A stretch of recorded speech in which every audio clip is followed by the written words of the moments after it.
life is just way too short, and I wish I'd done it sooner. I wish I'd done all these things sooner.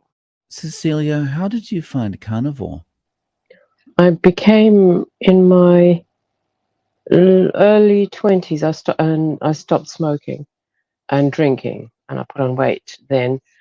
But because my brother came to live with us, and he started eating all the rice and potatoes, so I decided to grab the rice and potatoes, double quantities before he got them, and that's when I did definitely started putting on weight. I wasn't at all happy about that. I did manage to lose some. I did a lot of research and exercise, etc., and I did lose some.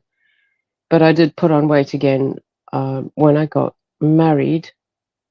My ex-husband my ex-husband, but my husband at the time wanted to have a child with me, and I didn't want to have any more children at that point. And I'd said, well, I need to lose weight first because I still had some to lose, and I wasn't happy doing it while I was obese. And I did do that. I lost weight, and I had my son.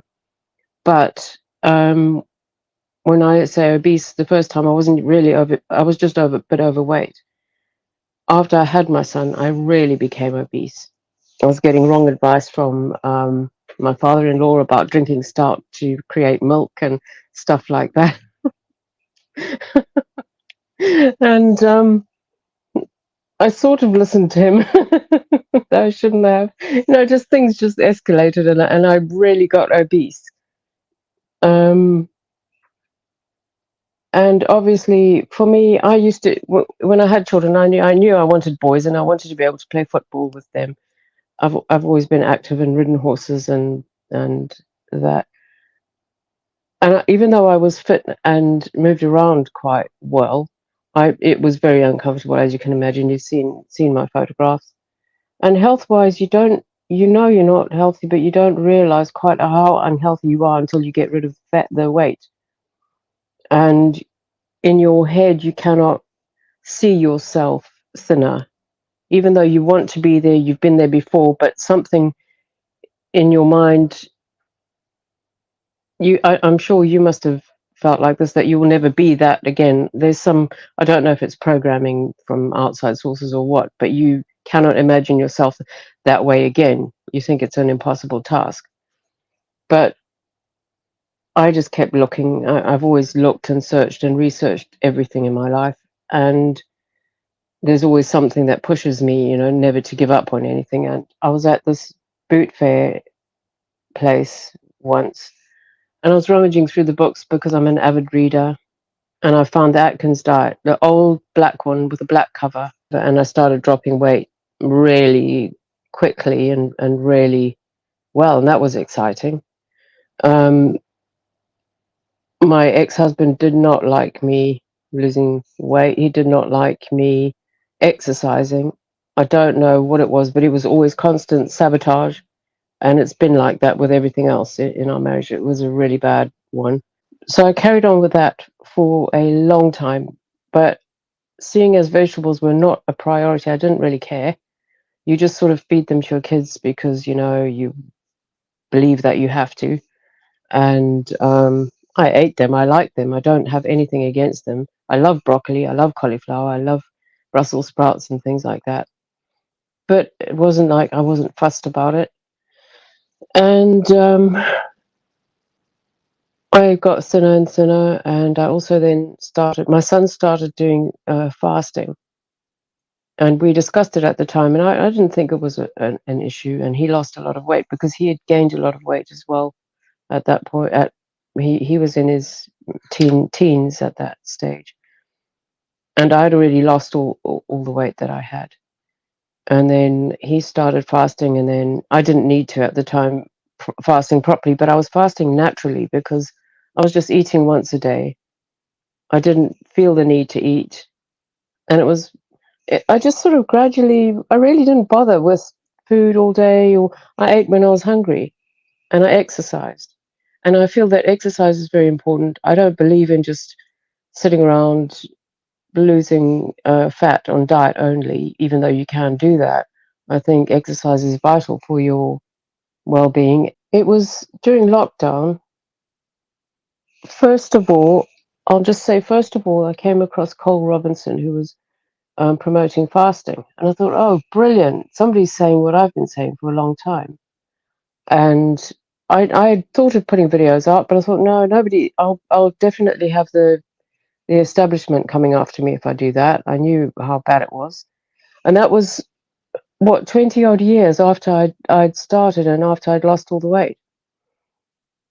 And there's this man saying this stuff in front of everybody, and I was so pleased. And I'd been wanting to do a coaching course so I could help other people, but I knew that would be a problem because of the nutritional guidelines and how nutritionists are trained, and you've got to have qualifications. Then I came across Sean Baker, and I joined his group. I was very pleased to find that he had a coaching qualification course. I did take the course and I did pass, but I didn't submit the video because I felt really weird talking to myself, answering questions, without another person talking back at me. I just couldn't do it. I had an operation in 2009 because after my last son, I ended up with really bad hemorrhoids they were really, really bad. And I never had anything done about it because I'm not a fan of doctors or operations and things. Eventually, I decided to go to the doctor, and I was sent on this operation that I should not have had, that did nothing to remove them, but it caused damage to my bowel and bladder. They actually shortened my bowel and cut the nerves to my bladder. So they shortened my bowel at the end part. I can't remember what the names of anything are. And I could not hold anything in. My bladder was severely overextended and still is. So it doesn't work. It's like a floppy balloon. I've now got to self-catheterize. But if it gets full, it just empties itself. However, so I couldn't go anywhere or do anything. I had no sensation in my bladder, but I would start getting random sensations, the same as if you've had your legs chopped off. You get those phantom pains and sensations, and they would be extreme, and I would lose control of everything. And so I just couldn't go anywhere for years. And the other thing is, when I did finally get back to see this surgeon that caused this, which was a nightmare to get done, I was told that I must eat lots of vegetables. I'm likely to have a colostomy bag in the future and all sorts of dire things. And in my head, this was not going to happen. I was going to sort my bladder out. I was told I had an 80% chance of that happening. And I said, well, that's great. No, that's not great. That's actually really bad, I was told. And yes, that is bad. I haven't sorted that out, but I have sorted certain things to a point where I can leave my house. I go to the gym. I've met incredible people who've been very supportive of me so that I can train without feeling shame and horror, if something happens. And it's given me the confidence to do things like jujitsu and kickboxing and in groups, which I never thought I would do. Weightlifting. I've always loved weightlifting. And then when I came across the carnivore thing, I completely thought, right, I hadn't been eating much in the way. Well, before I came across the carnivore thing, I had figured out that the vegetables that I'd been told I must eat were causing me to have phantom sensations because of the air. Because when you're on carnivore, you don't have farts, and nobody believes me when I tell them that. They're always farting at me around the gym, but I say, well, I don't, and I really don't.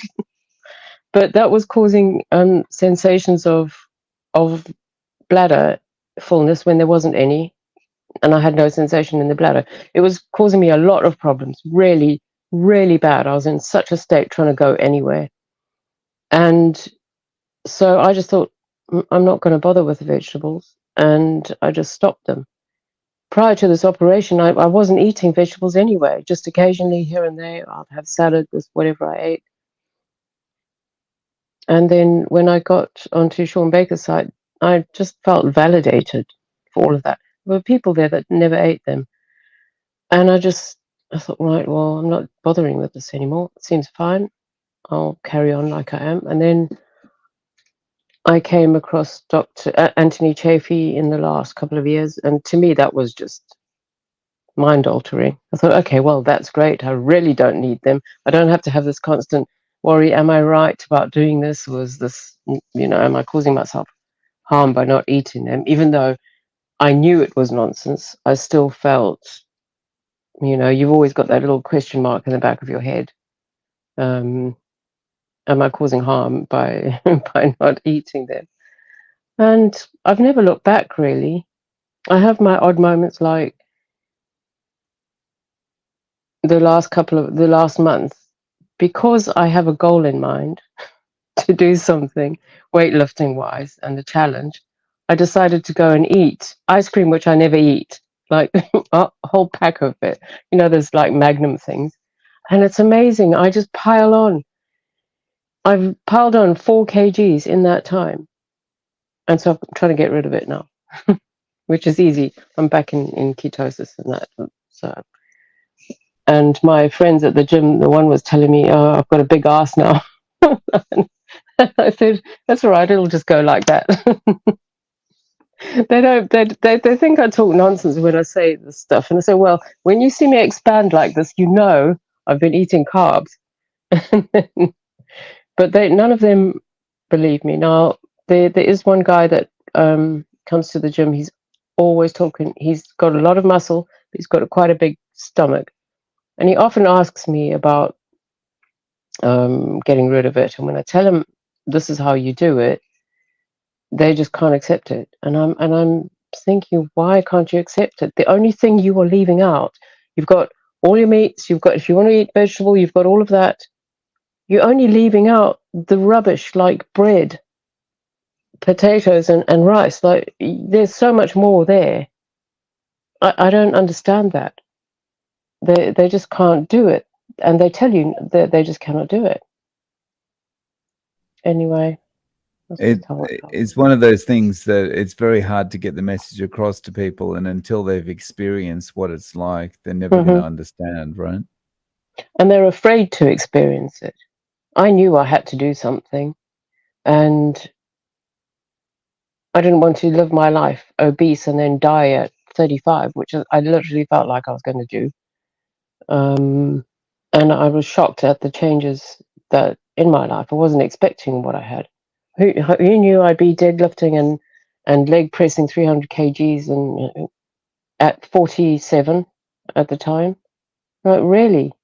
I've lost strength now because of my SI joint being injured. I can't go too heavy on anything, but and I can't do my jujitsu at the moment. But it's I'll be all right.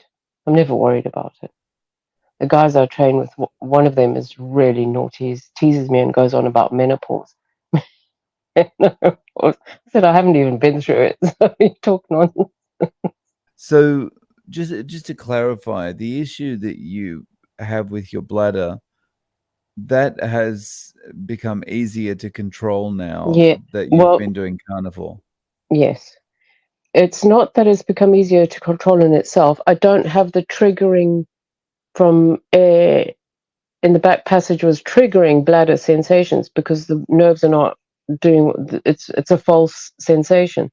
So you feel like you've got to be at a toilet constantly, like you cannot go anywhere unless you're right near a toilet. And I'm still like that to a degree. I need to know that I can access it at least every half an hour just to catheterize, make sure I don't have accidents, because they're not minor either, because the bladder gets really full. It's the phantom pains that I mean the phantom triggerings that I don't have. I went to the supermarket when that first actually started, and I was walking past the vegetable section, and all of a sudden, it makes these sensations are like as if you're being tasered. They are that bad. That's how bad the sensation is, and I just felt everything just coming out me, and I had shoved my hand up here, and I had to run across the supermarket like that because it opens the valves, and you cannot shut the valve. You've got no control over that valve. That's the nerve has been damaged to control the valve. So I cannot make myself go to the toilet at all. It will only do it if it's full and it triggers that sensation, or if I get a false sensation or a real one, which I don't get. And since I stopped having vegetables, I barely get anything like that. I know Wow. me. That must be a nightmare. Mm. Yeah, And people look yeah. at me when I train with them. They don't know. None of them know what I go through. I just go Mm, there. I train for that hour. They give me a lot of grief, and they think I'm strong and can do anything. And but they don't know what it takes for me to get there. And then I come home. That's my life, pretty much. I go out every now and again, but if I go anywhere, I know I've got to go straight. I know I've got to go from here to there within a certain time period. Make sure I can go to the toilet there, catheterize straight away, so that I've got the freedom to walk around for a little bit, and then make sure I go to the toilet before I leave. If I don't, guaranteed on the way home something will happen. I'll think, oh God, I should have gone or forgot to go. mm, It's very stressful. I can't stand being caught in roadblocks and road traffic things, which a lot of that's been going on lately. Where I need to know where I'm going and I need to get straight there. Can't have deviations and things. Very oh. stressful. But Um, I've also had a very, very difficult, traumatic, and stressful life anyway. So I am very strong in that I keep fighting and keep going. And if I wasn't the way I am, I definitely wouldn't be sitting here now. I like to find solutions wherever possible. so at this stage, how are you eating day to day? I just eat meat, except when I go on an ice cream binge that I'm not supposed to be doing, like I just did. So how often? On ice cream binge, rarely. No, how often? How often during the day do you eat? Like when you're eating your meat? Mainly once a day. I don't get hungry. Um, I will if I do eat, I'll eat like I cook the chuck, the chuck steak roast things, but I'll eat the whole thing myself. And oxtail, love oxtail. Absolutely love that. Beef cheeks, I've tried that. That's like oxtail as well, but without the bones. In fact, on my Instagram, I've got loads of posts of meat. I've got a smoker outside, a charbroil smoker, and I smoke legs of lamb, um, pork shoulders, big pork shoulders. I'm always smoking meat when it's summer. We've not had much summer now, so I've only done a little bit. Ribs and things like that, and I'll just eat them, leave them in the fridge and eat them. I don't bother with seasoning except salt. I eat salt. I use butter on my food. I just never feel like I need anything else. Honestly, I just don't. And yet before, when I started when I had the family and I was feeding the family, I was still eating one meal a day, but I would have like chili con carne with salad instead of rice and just small amounts. And when we ate, it would be mainly meat and salad that I would eat. But since I stopped eating vegetables, to me, that's been the easiest thing ever. No more grocery bills that are, apart from the meat, which in the UK is very expensive and it is difficult to get. Um, but I just eat that, don't have all this stuff to throw away. It's so much easier. I don't have to worry about any of that at all. And when my friends say us when I say to them you should be eating just meat or whatever, oh well I hope you're going to foot the bill for that. And I try and explain to them you won't have bills like you've got now if you just stop all the other stuff. They don't realize all this stuff that's supposed to be cheap is not cheap. It all adds up to a hell of a lot of money you could have spent on meat and had decent food and And the eggs. flow on health bills that come from it and things like that. Mm. And eggs as well. And Mm, when mm. when I fast, I do. I mean, I can do up to two. I've done up to 2 weeks fasting, and I've lifted weights during that time. Didn't lose any muscle. If anything, I gained muscle. So I want to put all that nonsense to rest because there's a lot of. I was doing those things without having watched stuff on YouTube, and there is so much to me. There's so much fear mongering. So many people trying to make their own thing out of carnivore or keto or whatever. Some people give good advice, but there's a lot of scaremongering. You've just got to do it yourself, and you've just got to do what you want and stop babying yourself so much.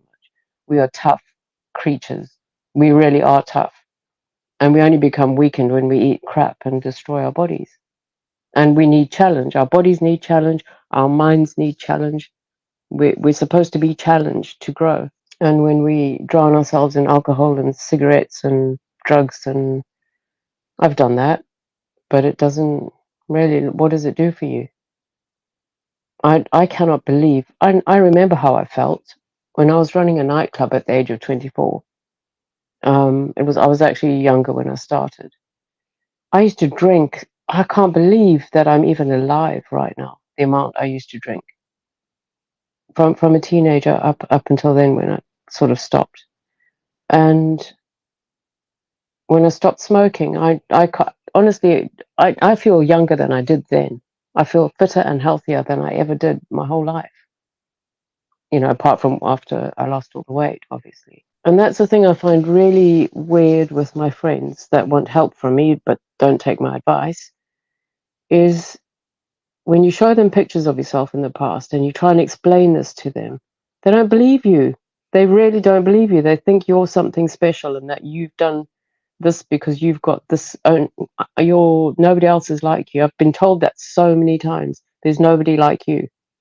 and yes, there is. You can be exactly that. Yeah, it's I don't know, I think it's an interesting thing, an interesting combination of human nature and the way we've been marketed to all our lives. Hmm. The way we've been marketed to, it takes the power out of your hands because Yes. you always feel like, because of the ads that you see, you have to pay for a solution. There's Hmm. no quick fixes unless you're paying someone to fix it for you. Hmm. And that And just kind then of gets into your mind over time throughout your life, right? I remember seeing adverts when I was in my 20s about retiring and having a pension, and the way they were pushing this to you before you're even 30, like you must do this, and you think, right, 30, it's game over, and all that. And I was shocked because I'd been on that journey already. And when I moved to the UK, I was really shocked at how few people even knew this still. Even now, it's only in the last 5 years that things, since Cole Robinson was on, and then a few other doctors and Sean Baker, that it's now blowing up into something. And I'm so pleased it is. And I feel like I needed to say something. It is a bit difficult for me to go into too many things because of my personal life, which has been very difficult and very painful, and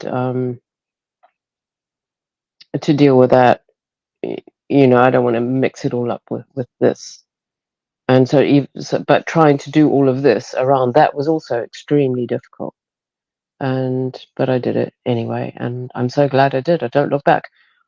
That's something I had was arthritis in my left leg, my left knee. I don't have that anymore. I don't have arthritis anywhere. I'm just trying to think what else, because so much has changed. The strength you gain is unbelievable. The confidence you regain because you can do things that you never thought you'd ever be able to do. Especially after having that operation, I never thought I'd be able to do martial arts or anything like that, and I'd wanted to my whole life.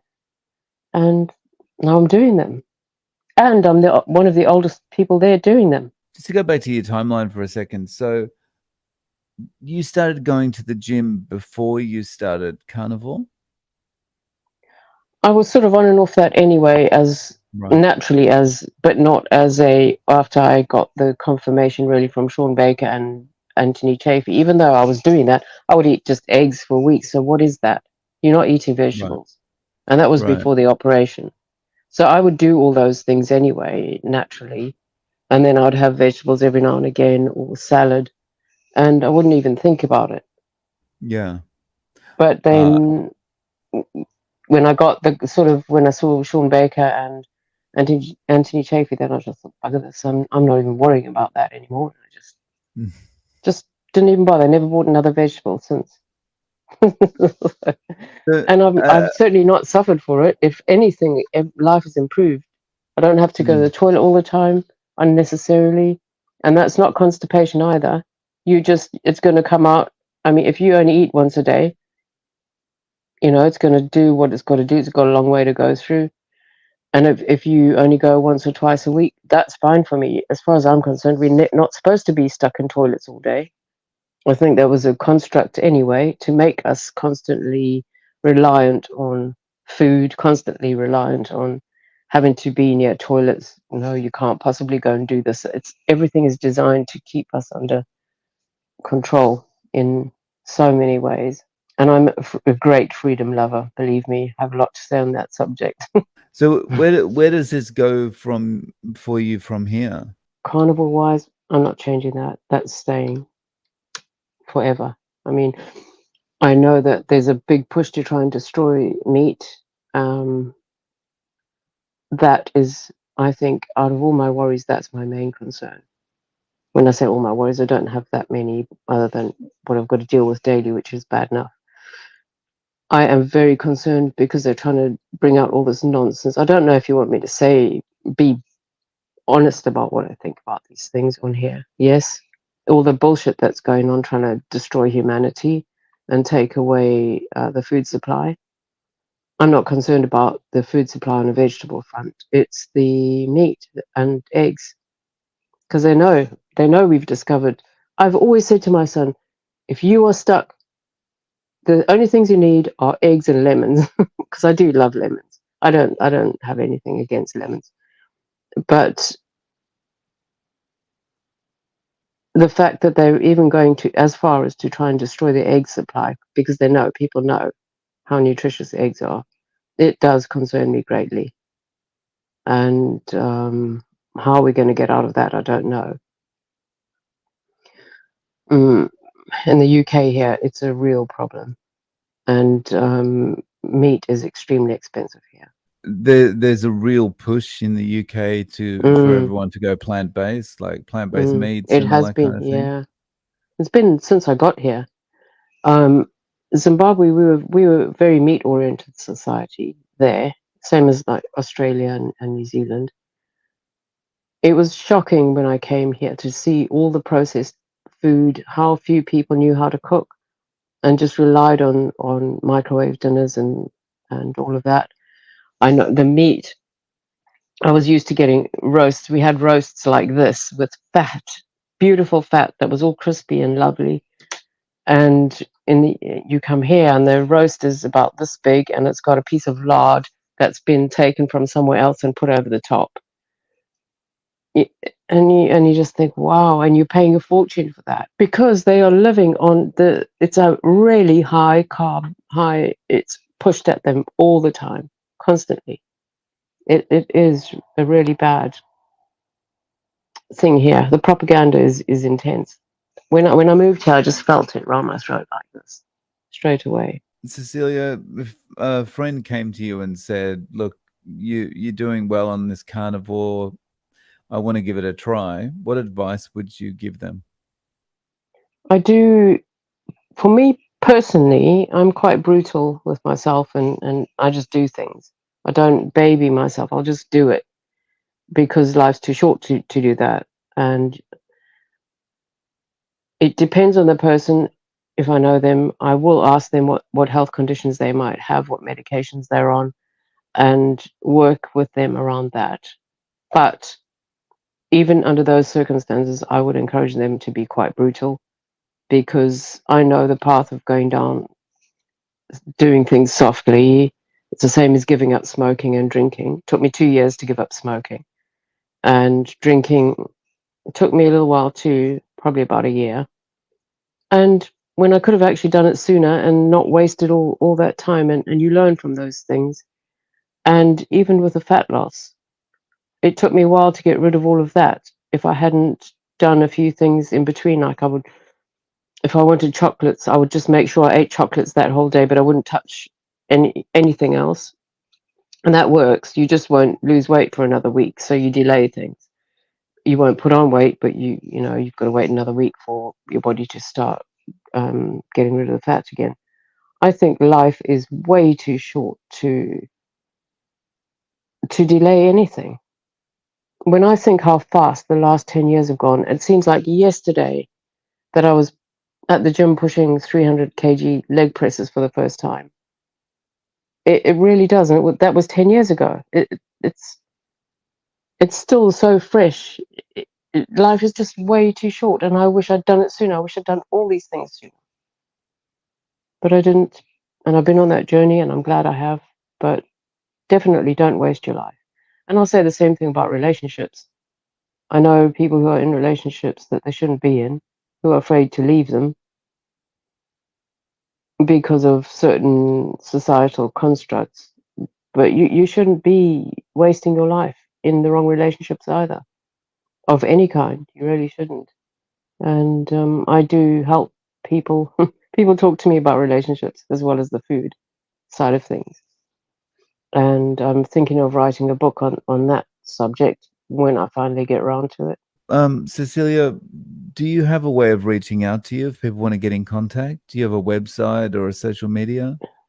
They can reach me on my Facebook page on Facebook Messenger under Cecilia Di Rossi, which is it's got a picture of me with a lion as well on there, so that they know that that is me. Sure. Well, I'll link to your Facebook below. Um, Cecilia, thank you so much for coming on and sharing your story. Really appreciate your time. I hope it helps